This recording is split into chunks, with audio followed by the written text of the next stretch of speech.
こんにちは。第3回ですね。最初に使うキャラはナイツ。ソニックチームの作品ナイツ・イントゥ・ドリームズの主人公です。もともとは敵側によって生まれた存在ですが、自由すぎる思想の持ち主ゆえに従うことがなく、生みの親と決別することに2作目で登場したペルソナアクションを再現し、ナイツ自身がマシンに変形します。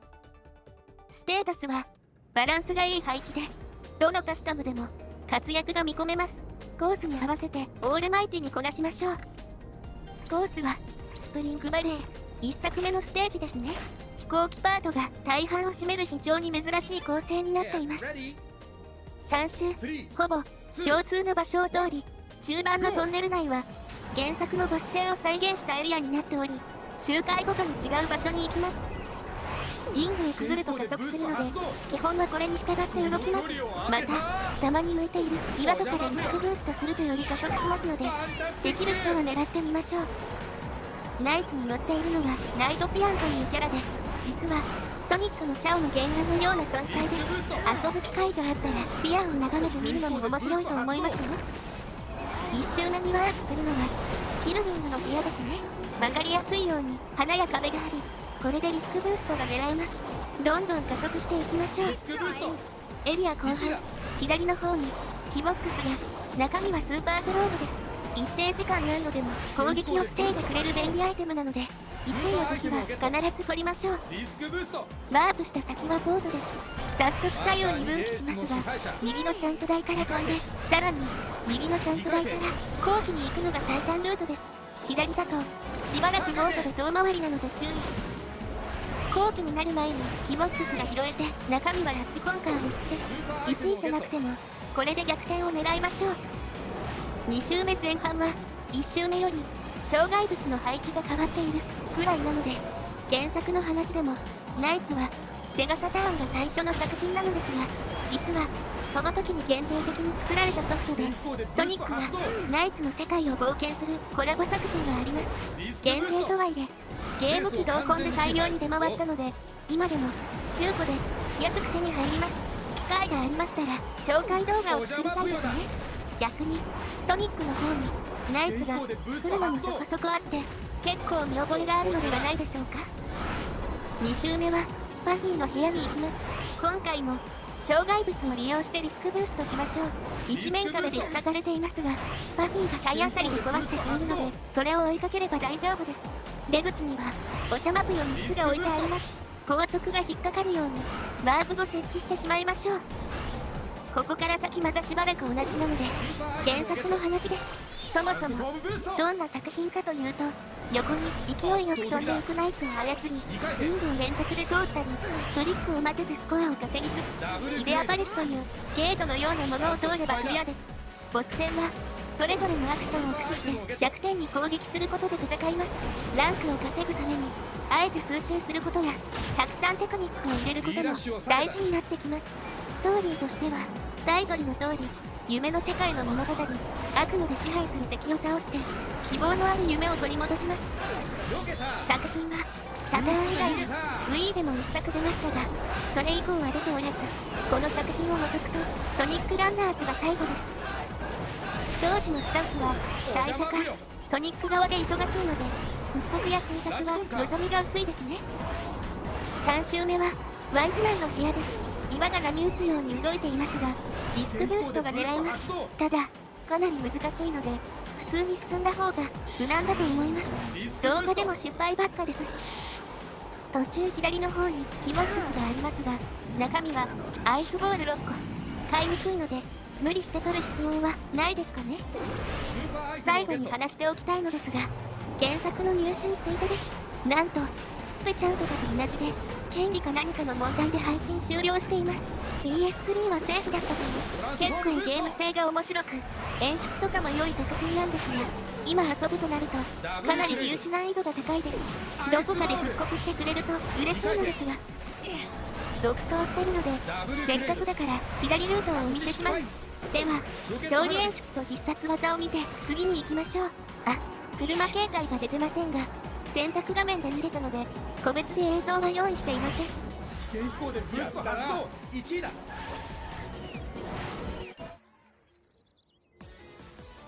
これが本来の姿、見覚えあるでしょ。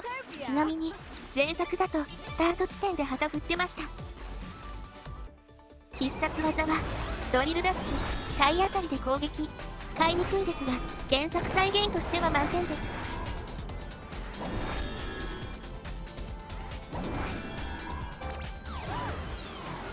次使うキャラはプリンです。スペースチャンネル5からうららのライバルキャラとでも言いましょうかね。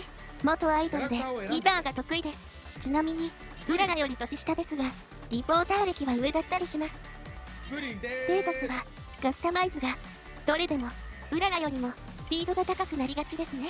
ただ先ほどのナイツと比べた場合はハンドリングやアクセルに数値が持っていかれるので全体で見ると遅い方です。コースはブリザードキャッスル、ジャイアントイックからですね。ジャイアントイックのキャラはどうしたって今作にはいません。なんでビリーが参戦してないかのメタ発言になるんですが、カスタマイズの一覧で一番右の紫のマークに気がつきましたか。これ実はアーケード、メガドライブ、サターン、ドリームキャット、テストの5つの属性が割り当てられています。それぞれ出身となったハードの割り当てがあるんですね。ウィリーは任天堂ハードでセガキャラなのに自社ハードじゃないのも変なことなので結果的に外されたんだと思います。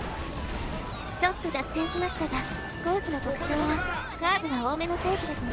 ハンドリングが低いと苦労すると思います。3周でほぼ変化がありませんが後半の水路の狭さと波による不安定さ、ゴール前のきつすぎる S 字カーブと結構プレイヤーを苦しめる構造となっています。プリンについての小ネタなんですが実はうららの声優は本来オーディション募集だったのを知っていましたか。ですが現在では非公開に声優さんが担当しております。ではそのオーディションの声優さんがどうなったかというとプリン役で採用されたんですよね。新作でも少し喋ってくれたので今でも活動できるみたいですね。ちなみにこの作品の収録ははっきりしてないですね。ただ思うことと引っかかることがありまして見覚えのないセリフから進録したと思うのですが有用な字だった場合に謎に思うことがあり、このゲーム内だと必殺技発動時にボイスがないのですが公式サウンドトラックの CD 音源だとなぜか原作で同じ曲がかかるシーンと同じリポート見るなら42チャーンでセリフのチャーンの後半の部分だけが途切れて入ってるんですよね。もともとどうにかして切り張りしようとしてたんでしょうか。2周目だと左側のつららが落ちて左のルートに行けるようになっています。ただキボックスがあるだけで遠回りなのでそこまで行く価値はないです。ちなみに中身はアイスボール6個です。その先がカード連発だから使いにくいですね。ゴール前の S 字なのですがこれはハンドリングによって抜け方が若干変わるもののそのまま曲がるのはほぼ不可能。速度を落として1段だけチャージしてそれで抜けるのがいいでしょう。スタート直後は左右分岐ですが右が最短です。左に関しては飛び上がってから反対側に着地しないと大幅ロスでもあるし利点がほぼないです。3周目は雪だるまができているのでぶつからないように注意。下る際に浮いたらトリック入れておきましょう。ダッシュパネルと合わせるとさらにレベルの高いブーストになります。水路に入る際に速度が出過ぎていると普通に壁にぶつかってしまうのであらかじめ少し減速しておくと安定です。しっかりトリックして加速できるようにしておきましょう。あとは水路はまっすぐ進むだけ。ゴール前の抜け方は2周目の時の通りです。勝利演出と必殺技を見て次に行きましょう。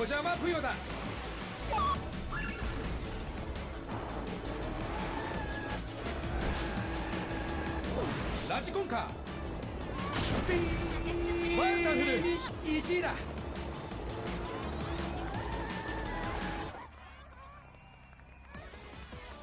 イベントクリア。私のプレイ最高。必殺技はギターライブ。お得意のギターで音攻撃です。ボタンを押すと近くにいる敵を吹き飛ばします。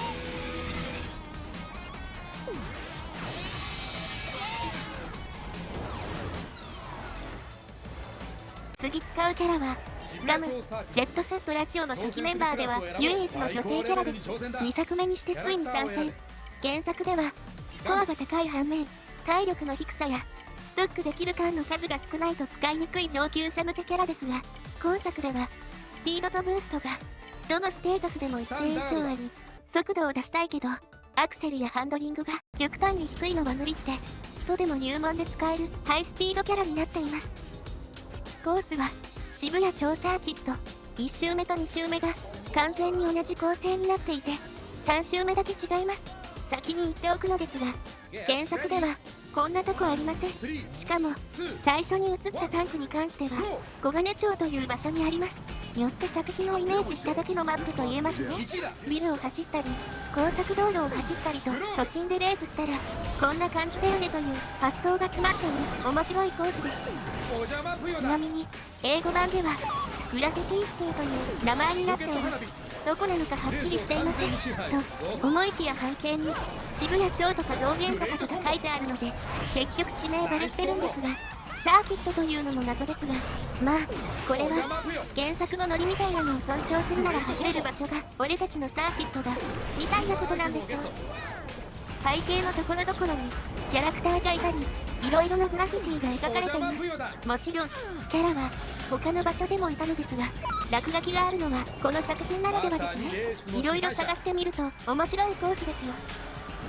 作るのが大変そうですが、個人的には3周全変化で東京都全域でレースが見たかったです。小金町は海沿いだからボートも出せるし、弁天町も高いタワーがあるので高パート絡めたら面白そう。2周目から走り方を解説します。最初のコーナーですが、左側にダッシュパネルがあるので外側から行きましょう。先に進むと左右の分岐です。ここでは差がないのでダッシュパネルで動きが安定する右からでもいいでしょう。アイテムが欲しい場合は左です。その先も分岐ですが、これは左の方が早いですので左に行きましょう。その先のビルは左と右に登れる場所があり、どっちでもいいので一番上だとキボックスがあり、うまくジャンプで取れればトリプルブーストが手に入ります。今回は B ラッシュがいたので無視、下から行きます。どうかタンクか分かりませんが、球体の内側に見えるキボックスはスーパーグローブです。1位の時は取りたかったんですが速度が出すぎてて無理でした。カーブを2つ曲がるとその先ロードローラーが左右に動いています。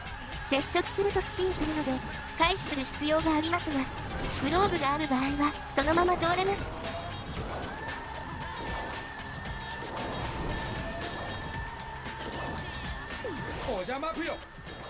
3周目は途中で道路が崩れて高パートになります。クレーンで吊るされているものとかでもリスクブースト可能です。右の土管の中にキボックス、中身はアイスボール6個です。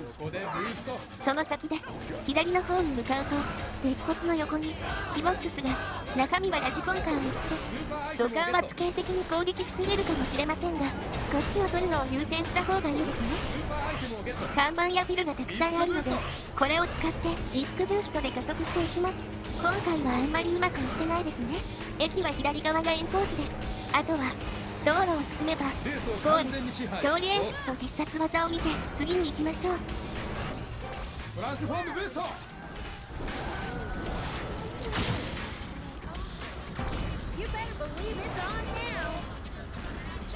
独走中だ。1位だ。素晴らしい。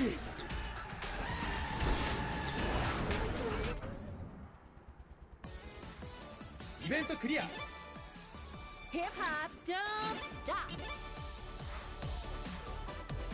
必殺技はラブトラップ。ハート型の置物を1回ボタンを押すごとに3つ時間差で置きます。見ての通り後続に対する攻撃です。必殺技は2位までは出るけど1位では出ない。攻撃対象がおかしいですね。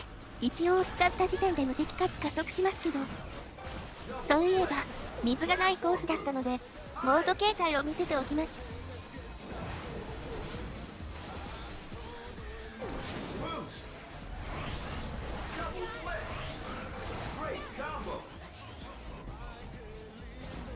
このパート最後のキャラはテイルス。今回からちゃんとソニックドリフト基準のマシンになります。ステータスは意外にもハンドリングが一番高いものの、それ以外はバランスよく配分されています。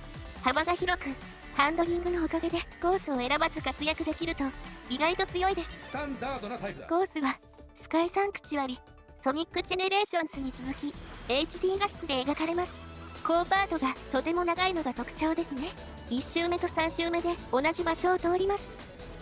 おそらくタイミング的に走り方の解説になるので前もって言っておくのですが、途中変化する BGM に注目ですね。前半は普通にスカイサンクチュアリの曲なんですが、後半からソニック R で流れたバックインタイムのアレンジ版になります。遺跡つながりでいいですね。クロスワールドでは今のところメタルハーバーみたいな原作でも複数曲の場所は再現する傾向がありますが、このように似たテーマの曲でつなげることとかありますかね。個人的には楽しみにしています。エッグロボがいるのでおそらく侵略されてる時の再現なんでしょうけど、背景にキャラが少ないですね。まあスカイサンクチュアリ自体が普段から生活してるような場所ではないのですが、ジェネレーションズだと鳥が飛んでいたし、フロンティアのアニメだとチャオが住んでいたので、もしクロスワールドで選ばれることがあったら結構賑やかな感じになりそうですね。エッグロボもほぼ背景ですが、ガンハンターの扱いとかを見るともっとコースの邪魔な域に行かれそうです。変形と同時に2周目に突入です。前に言ったように下から上に移動して高度を稼いでトリックを数回やっておきましょう。最初はカーブなので着地後すぐドリフトします。神殿の中に行くまでは段差が続きます。